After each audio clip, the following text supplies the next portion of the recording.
Good evening, sir. Yeah, good evening. Hello. Yeah, I'm here with one good friend of mine. Well, he will do the introduction himself. So, yeah. Well, my name is Roger Avonu. I come from Adaklu, specifically Adaklu Ahunda. But here we are. We have a business here at Guipe. My mom also comes from here, so this is also home. And nice to see you again. Good one. First of all, what's the idea behind all this? Where from this concept? Your concept seems far different from all the places I've been visiting. Where from this idea?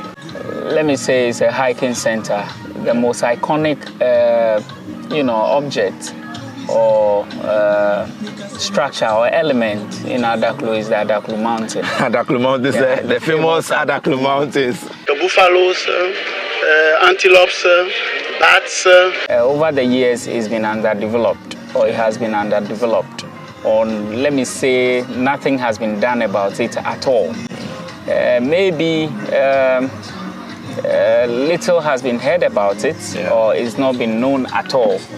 But in recent times, I've seen media attention on it. I think I heard CTFM, yeah, Joy FM. They carry a few stories about Adaklu. And like I said, I'm a native, and it's been on my heart. As far back as 30-something years ago, I lived on this mountain with my grandfather. And I always have memories of that. Let's take one step back. You know, yeah, the first time I interviewed you, you said you lived on a mountain. Like you lived on a mountain how? You lived on it how? Well, it looks scary though, but some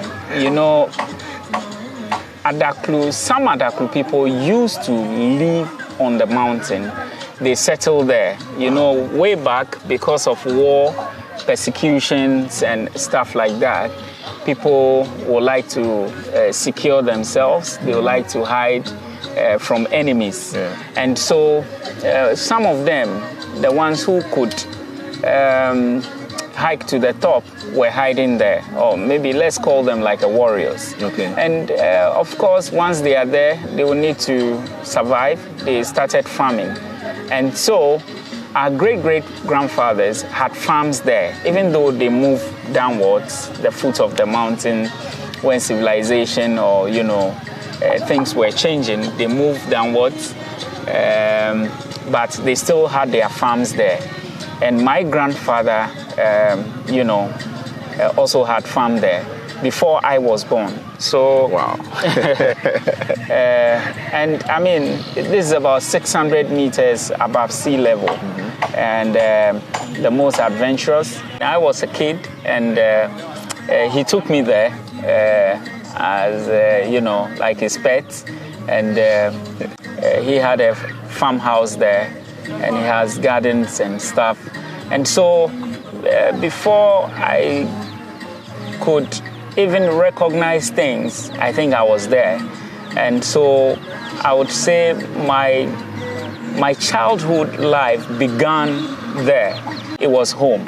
I couldn't hike. He used to carry me on his shoulders, and then to hike this? Yeah, to hike this. Oh boy! And they even carry heavier things than a child me. They could carry like maybe more than 50 kg of I met a woman cocoyam, like that. corn, plantain, and stuff like that. So he used to carry me, and so we were living there. And for me, what I could remember about that is, okay, you could ask, okay, did you have access to electricity or something like that? No, but there were torch batteries like ever ready. Okay. He used to have he had his torch, which is a source of light for us. And then, these old people, they have certain plants and certain trees, dry ones, that could keep fire for a long time. Yeah. And so we always had fire. To my amazement, there was always fire. Mm. And so the next morning, if we have to cook or something, we just, blow some air to the old fire, and then it comes back alive. It comes back and then we do stuff. And that fire, there was one, separating our beds. He had his bed here, I had my here, in the same room anyway, and the fire was in the middle. This was to keep creeping, reptiles and all those animals like snakes, scorpions, and things away. They don't like fire, so that's how we were surviving there. And another nice story about the place was they used to have he showed me a big pot which belonged to his great-grandfather. Apparently that contained money, cowries, and they used to keep all their wealth there. Wow. And he told me, as at the time, they were supposed to change cowries to like pounds or something. That information didn't get to them at the top. Wow. So all that, amount of wealth or money, which was in a form of cowries, remained there. And it remained there until it became like valueless. There was no value anymore. No value to it anymore. And he showed it to me. It's a sad story anyway, but it was there now like a tourist attraction or something like that. Honey here is excellent. Yes. Within the area, Adaklu is noted for its wild bees. Yeah. Today, bushfires, kind of disturbing. It's a threat to some of those things. But then, with our coming, these are some of the things that we want to revive, and we want to conserve the forest or the vegetation around the mountain and on top of the mountain. There's so much to be done, but like I said, from your question, you asked, how we used to survive here, what's the motivation and all of that. These are the nice stories that, fascinate me. Way back, we used to just go to the backyard and you could see honey, in this wild palm, like a date palm or raffia, you see honeycomb, and we could remove it and chew the comb and then bring some to the house, squeeze the honey out and all of that. It was amazing. And so I having traveled for some time, I realized that there's so much here that we could develop, we could tap into, we could design to a destination, a tourist destination for that matter.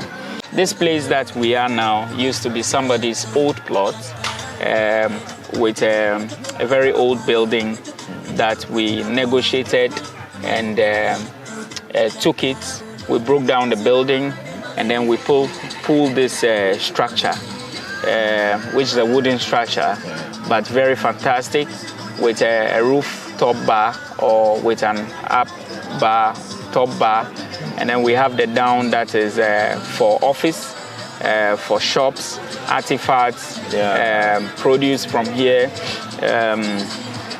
like honey. There's also one thing. This place used to be a cotton zone. They were growing their own cotton, and they were making their own fabric.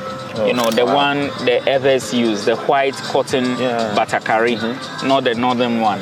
It was made here, and the old ladies used to make, I think it's called yarn or thread from the cotton or something like that. And then later they weave it to, small fabrics, and then it's sewn to batakari, small batakari. I'm hearing this. Oh yeah, and people still do this. So we put up this. First of all,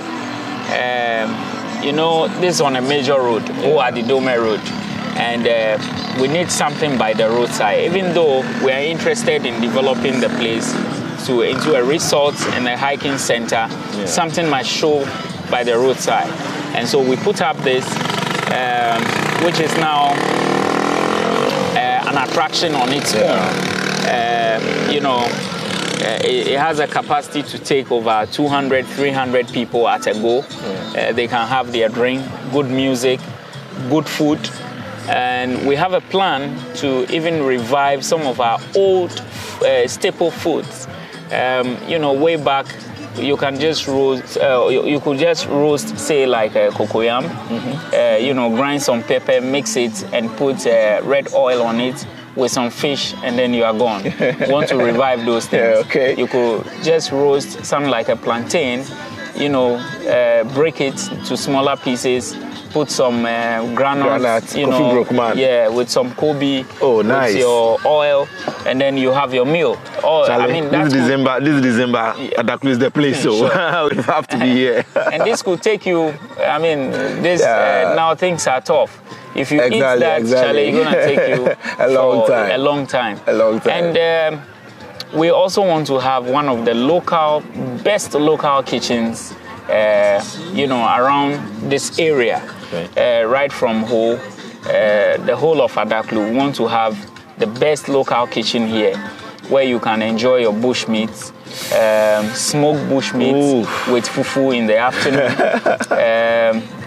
We will try as much as possible to prepare soups that are local, that would have no additives. Exactly. We are missing those things. Things to put in to have taste and stuff like that.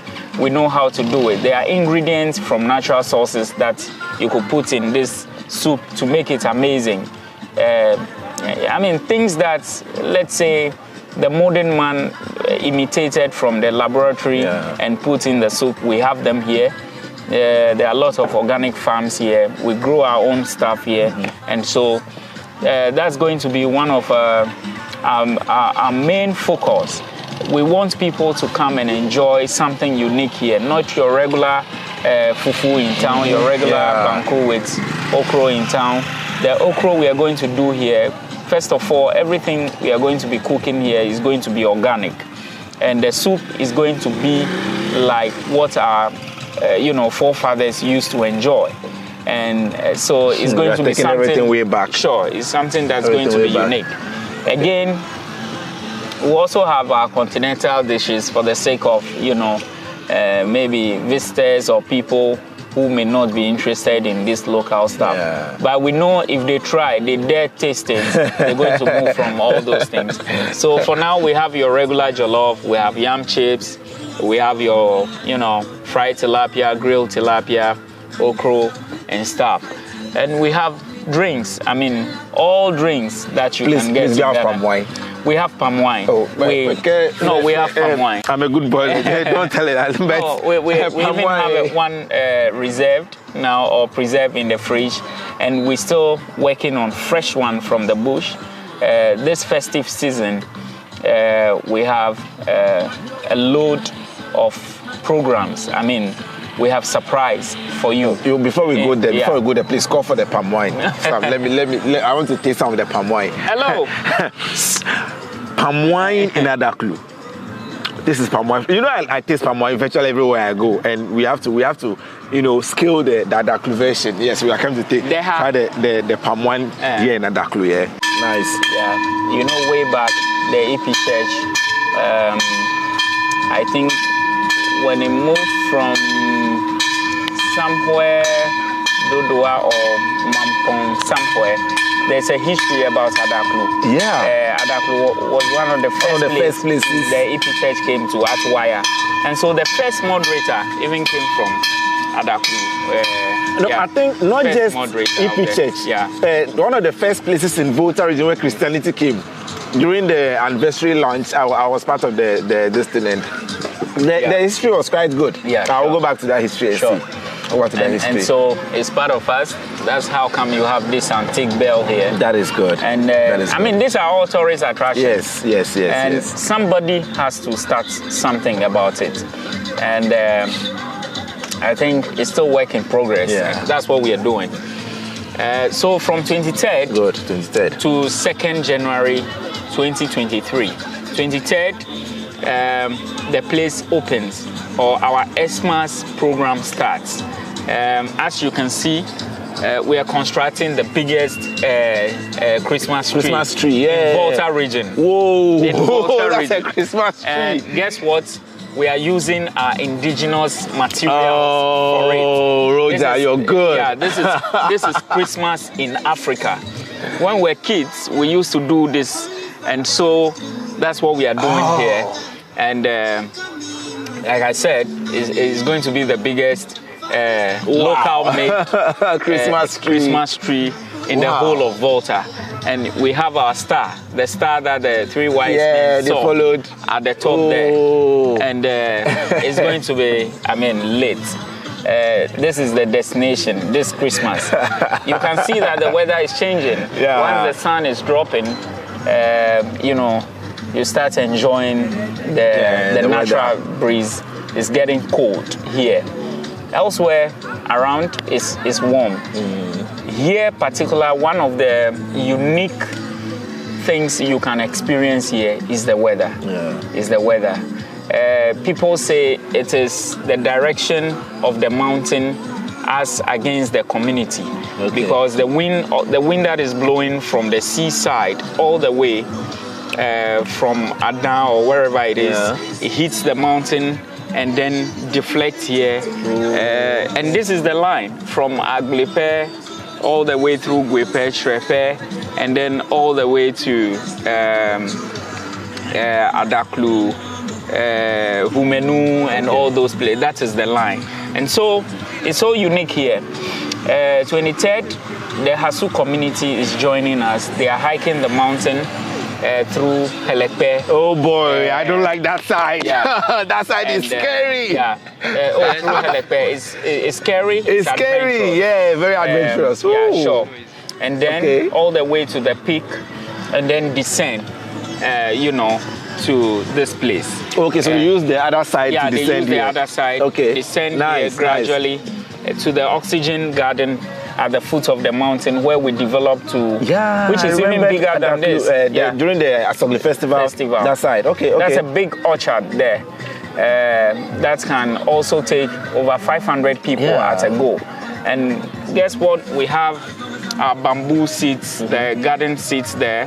We have tables there. They can enjoy their meal. You could also come.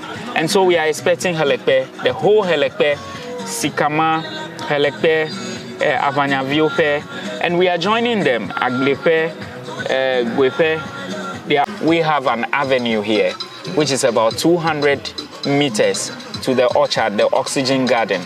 And we have constructed this shed, Christmas shed, with lights all the way, like quarter way into the avenue. This is a special place for people who want privacy. They can take a walk all the way to the oxygen garden. Our friends who also belong to fire service will also have their place to do their thing. Smoke bushmeat. You have your light soup. It's been a long time I tasted bushmeat. Dechiyeye, what we call light soup.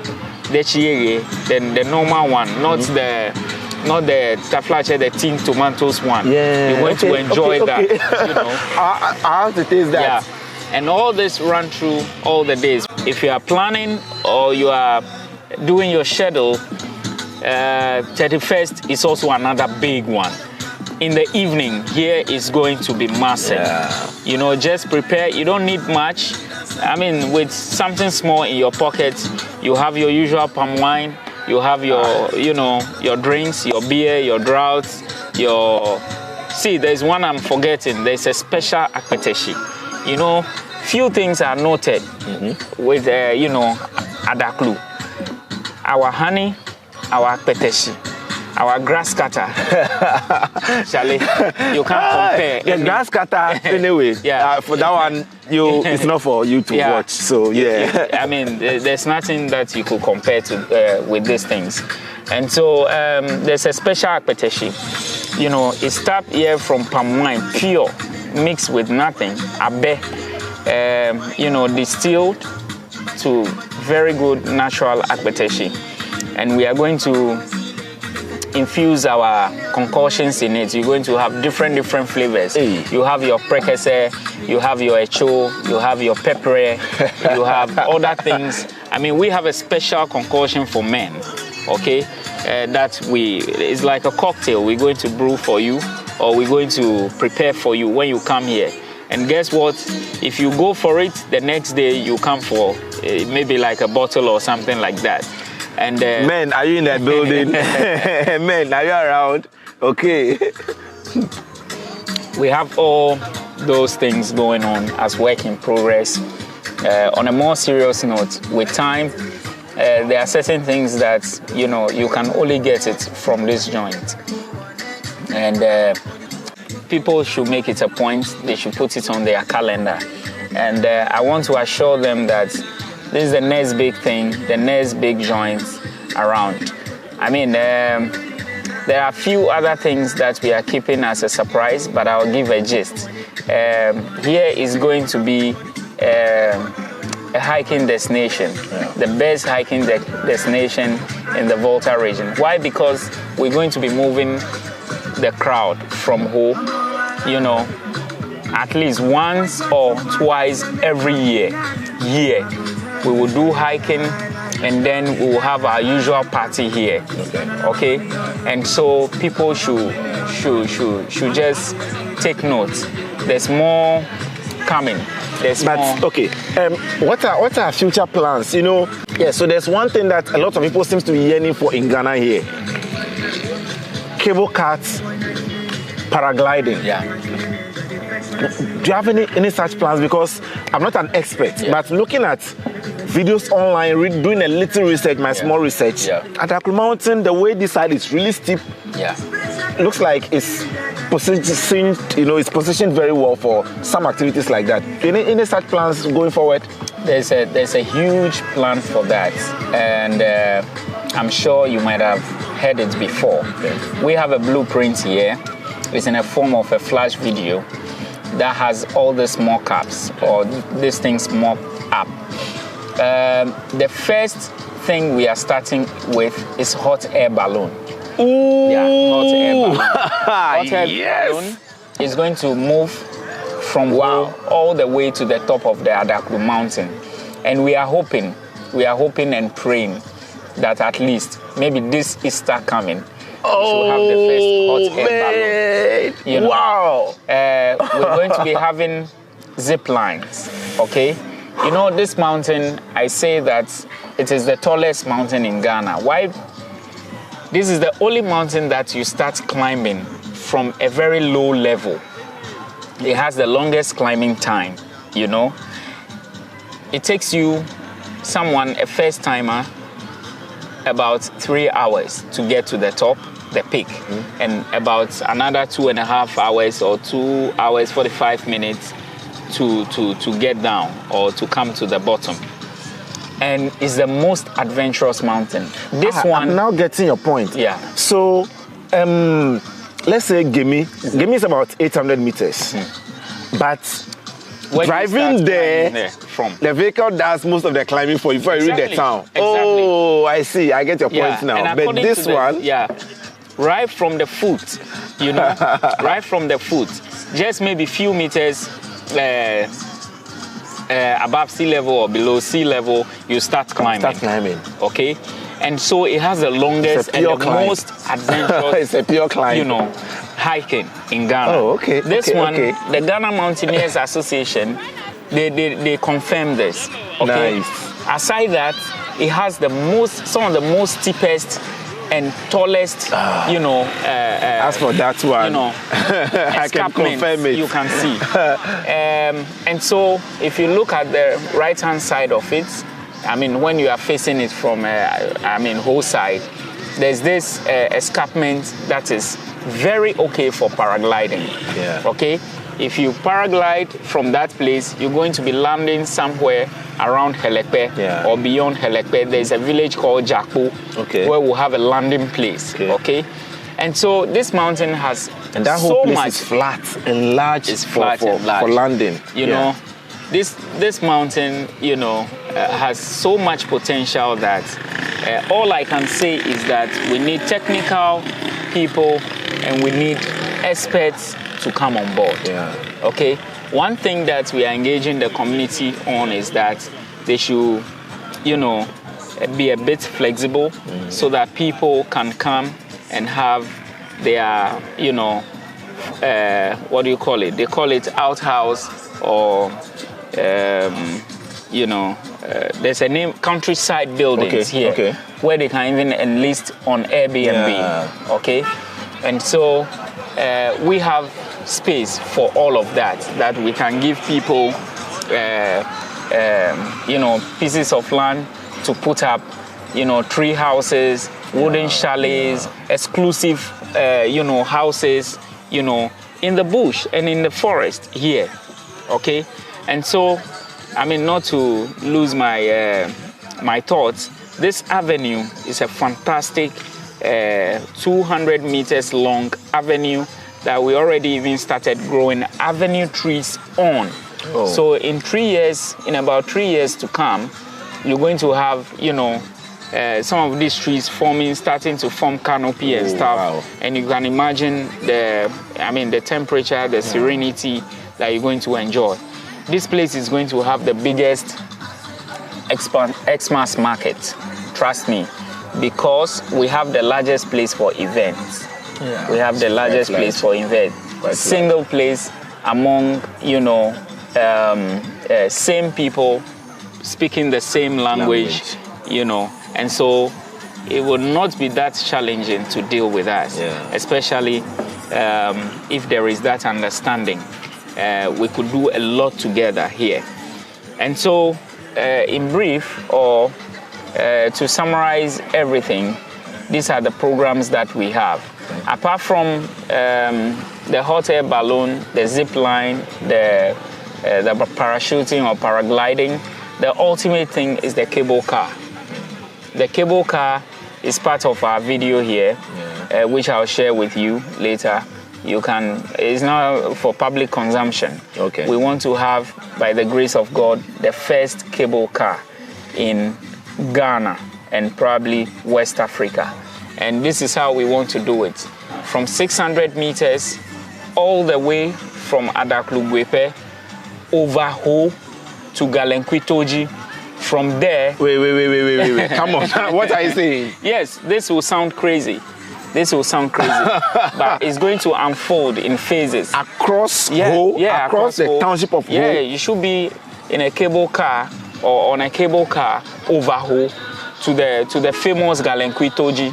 And then from there, we'll explore the potential all the way to Amejope.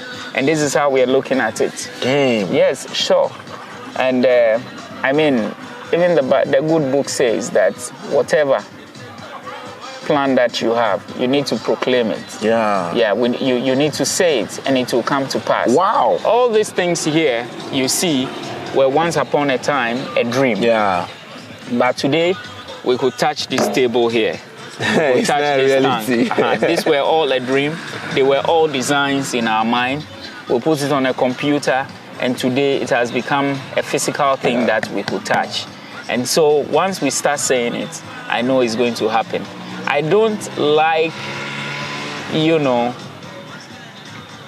this kind of approach. But, I'm sorry I have to say it because this is something that we cannot keep secret. This is our plan, and I want everybody to know. And I want every well-meaning, everybody who believes in progress to join. Everybody who believes in tourism should join. Wow. We are open, we are young, energetic, and so we are willing to go into any discussion that will give both the community first and ourselves some benefits. Okay? And I know that this is even beyond a lifetime investment. And somebody has to start it. Yes. And so here we are, and we need to put all hands on deck and make sure that it succeeds. Oh, this is great. This is great. That's a good feeling. That's a good feeling. Yeah. Wow. Okay, well, it's been nice speaking to you again, and I'm pretty sure we'll be coming back again for the celebrations, and we'll make sure we take part in at least one or two of them. You to see how it goes. And especially the fufu and the bush meat. Yeah, the bush meat, the deshye, or the rice cooked from the local pot here. Yes. Adaklu Mountain.